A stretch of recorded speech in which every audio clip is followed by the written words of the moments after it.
Hey guys, Taylor here. So, of course, something else is wrong with the car.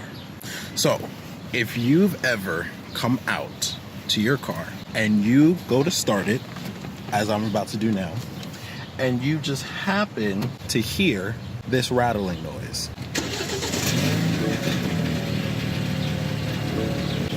Now, I don't know if you guys can hear that very well, so we'll go back here.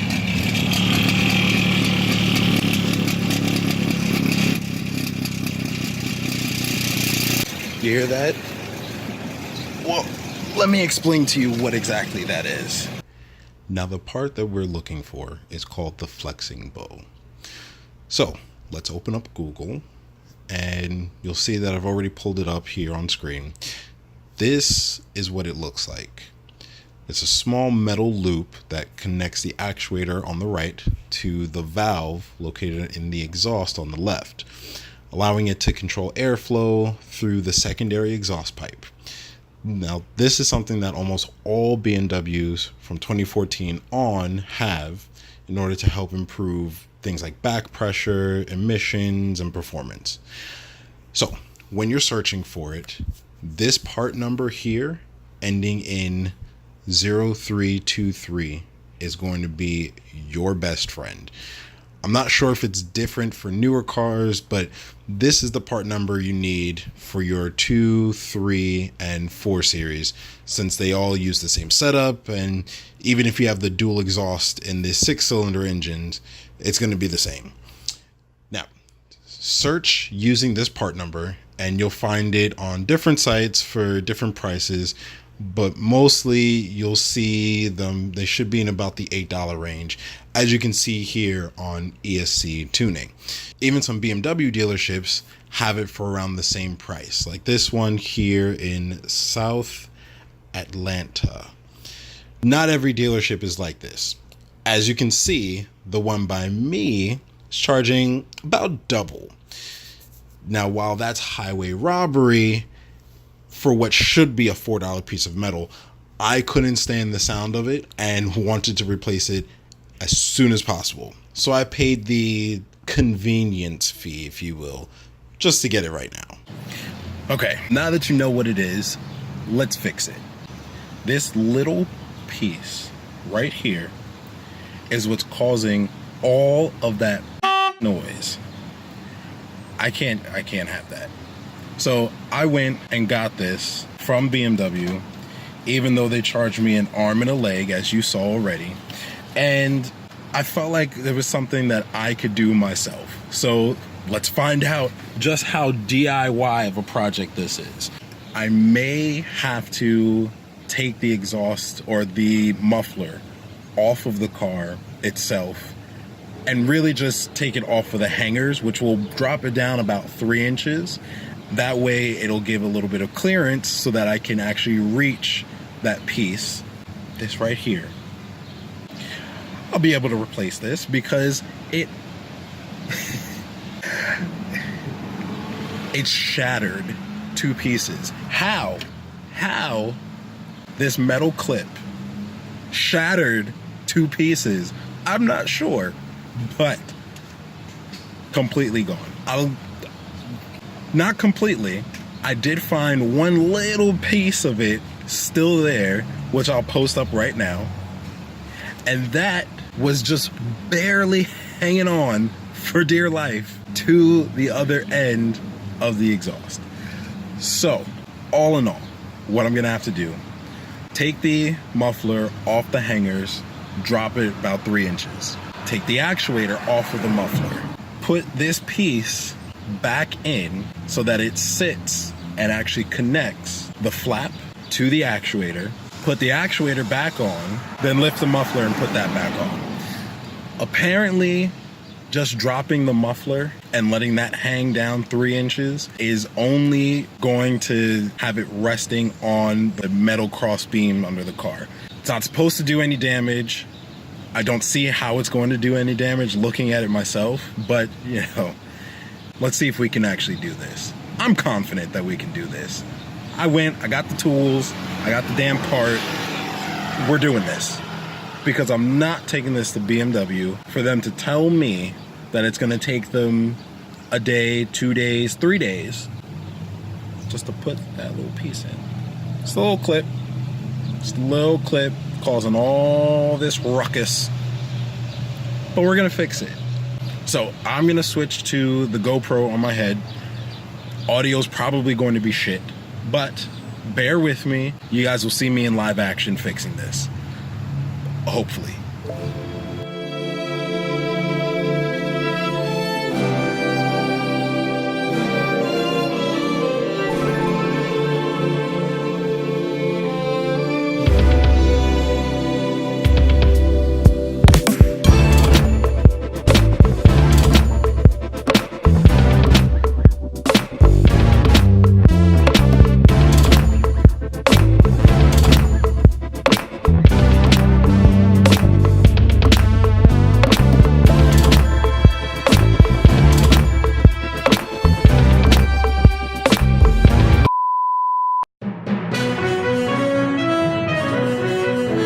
So, of course, I bought the wrong wrench.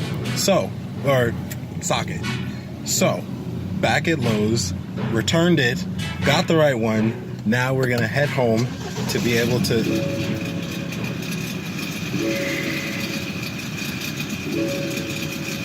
Do you hear that? But I need to fix this now.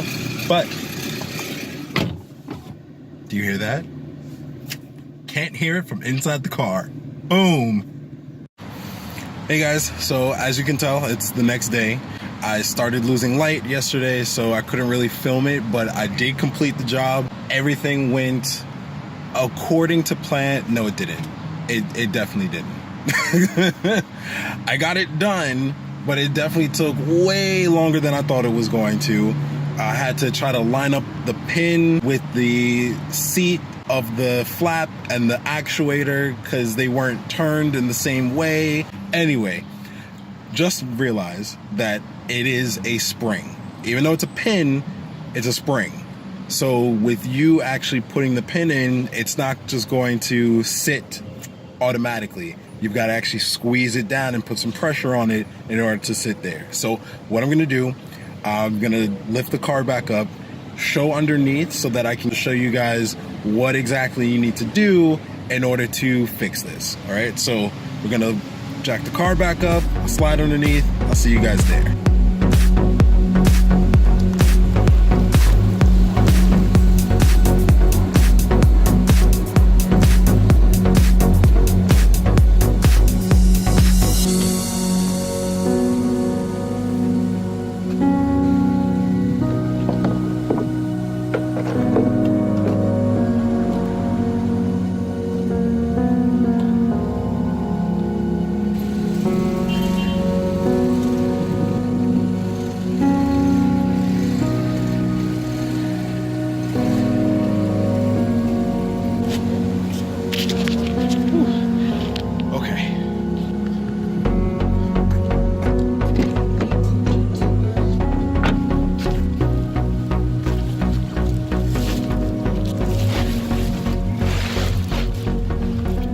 Okay, so now we've got the car lifted.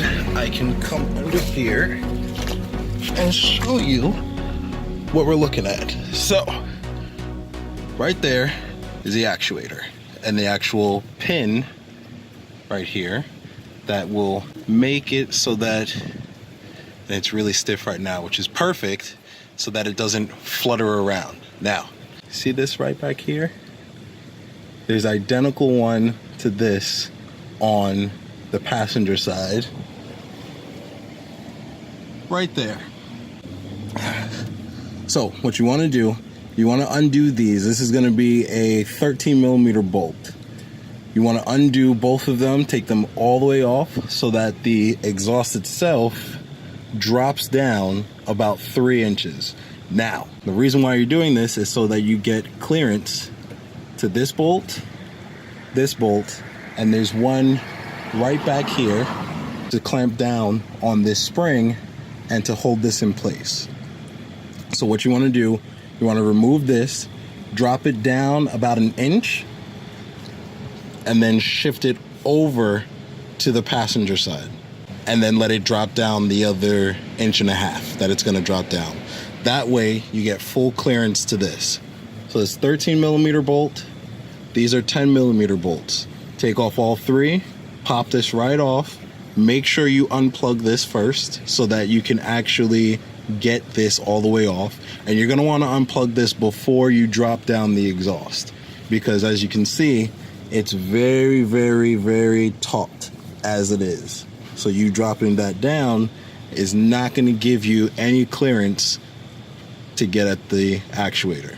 So 13mm bolt, let's focus. 10mm bolt, take this off, put the pin back in place, line it up so that they're both with each other here. Pop this back on, tighten, tighten, tighten. Before you put the entire thing back, hang it back up here. Don't tighten it all the way. Get back in, turn on the car, because you want to hear if 1, this is fluttering anymore, and 2, making sure that this didn't seize up at all and is actually still working. So after you turn the car on and you've let it, and you've come back to listen and you hear it actually open up, shut it off as soon as possible. What you do not want to do, which, let's see if I can get it. See that little mark right there? A beautiful tattoo that my car so lovingly gave me was because I had this running for even just 5 minutes, okay? This part, the actual muffler, gets way hotter and cools down a lot slower than the mid-pipe and then the tailpipes. The tailpipes themselves, nice and cool. You can touch them all you want. Think about it, guys. Mufflers collecting all of that exhaust and snaking it through to deaden the sound, which only creates more resistance, which only creates more heat. So the heat is being trapped right here, which if you look, that's why you got some heat shields here and not by the mid-pipe. Well, you got some more down there, but catalytic converter also creates more heat. Anyway, put the bolts back on. Hold it up as you're putting it back on. Be fully aware that this whole thing is nice and heavy, guys. Nice and heavy. Make sure you do your push-ups, get all that strength going before you start working under here. But yeah, after that, it's pretty simple, guys. I gotta say, this is the simplest job that I've ever done, next to, I don't know, filling up your washer fluid, whatever. It's pretty simple as far as mechanical things go when it comes to the car. But that little so now that is fully changed, you know what? Let's get a quick reminder of how the car sounded before changing that. And now, that's better. All right, guys, that's it. I'm packing it in. So, all you have to do is follow the steps that I told you. You'll be able to fix it in no time. It's a really easy, simple thing that you can fix at home. You don't have to make an appointment to go to the dealer. If you can stand the sound for a couple of shipping days, buy the piece online. It's half the price as you go into the dealership to get it. And you'll be able to fix it yourself at home and have that satisfaction of doing it your damn self instead of paying somebody else to do it for you. Now, if time is an issue, then yeah, pay somebody to do it for you. But if you want to work with your hands, do it yourself. All right, guys, that's all I got for today. I'll catch you guys soon. Later.